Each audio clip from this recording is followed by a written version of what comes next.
బాబు జన్మదిన సందర్భంగా క్యాడర్ అంతా రాష్ట్ర వ్యాప్తంగా కార్యకర్తలందరూ సంతోషంగా ఉన్నారు. ఎందుకంటే ఒక మంచి యంగ్ లీడర్ ఎన్టీ రామారావు గారి మనవడిగా, చంద్రబాబు నాయుడు గారి కుమారుడిగా మంచి పేరు తెచ్చుకున్నాడు. కార్యకర్తల్లో కష్టాల్లో పార్టీకి అండగా నిలబడ్డాడు. యువగణం ఒక వేడి పుట్టించింది. జనంలో ఒక కాన్ఫిడెన్స్ క్రియేట్ చేశాడు.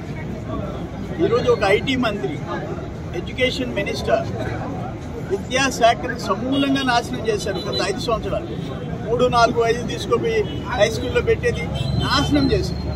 దాన్ని రివైవ్ చేస్తున్నారు. ఐటీ పెట్టుబడులు రాష్ట్ర చరిత్రలో ఇన్ని పెట్టుబడులు, పరిశ్రమలు, ఇన్వెస్ట్మెంట్స్ మొత్తం లక్షల కోట్లు వచ్చే దాంట్లో లోకేష్ బాబు గారితో కూడా కీలక పాత్ర పోషించాడు. అది నేనేమంటానంటే, వారసత్వాలు చెప్తే రావు.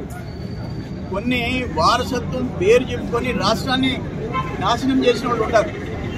కానీ లోకేష్ బాబు సిస్టమేటిక్గా పోవాలనే యువకుడు. మేము ఎన్టీఆర్ గారి దగ్గర పనిచేసేటప్పుడు గుడి నడకలు నడిచేటప్పుడు చూశాను. ఆయన born in 83, 84 అప్పటి నుంచి నేను చూసా. ఈరోజు ఈ స్థాయికి రావడం నిజంగా సంతోషం. రాష్ట్రంలో ఇంకా